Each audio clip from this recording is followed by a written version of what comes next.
ఏంటి దెబ్బలు పడతాయి? ఎవరికి? ఆడికి పడాలి, దీనికి పడాలా? దెబ్బలు ఎవరికి పడాలి చెప్పండి? తల్లిదండ్రులే పిల్లలను ప్రోత్సహించి రీల్స్ చెయ్యమ్మా పర్వాలేదు, అదేమో మంచి పాట.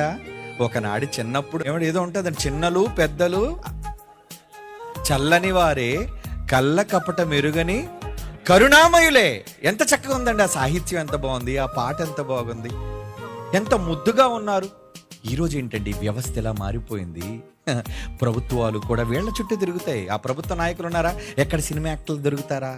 ఏమండి మీడియా వాళ్ళు వీళ్ళు ఏం చెబుతారు? ఎక్కడైనా ఒక సినిమా యాక్టర్ వచ్చారంటే చాలండి ఆడది, అంతేనండి గుమ్ముగూడిపోతారండి జనం అంతా. ఎందుకురా అంత పిచ్చి? ఏమి నేర్పిస్తున్నారని నీకు? సంస్కారం కాదు, సంస్కారం లేదు, సినీ వ్యవస్థ. మరి అలాంటి వ్యవస్థను ఎదిరించలేని నీవు ఈరోజు ఎంత ఉన్నతమైన నీతిని మంచిని బైబిల్ నేర్పిస్తుంటే బైబిల్ తప్పు అంటావా? రా, దమ్ముంటే నిజంగా బైబిల్ నిరూపించి ఓడించి చూద్దాం. ఓడించలేవు. మరలా చెప్తాడు, నీ భవిష్యత్తు చెప్పంటావా? ఖచ్చితంగా నువ్వు ఓడిపోయి యేసుక్రీస్తు నామములో బాప్తీసం తీసుకుంటావు. రాసి పెట్టుకో దేవుని పిల్లలారా. That is the power of Bible.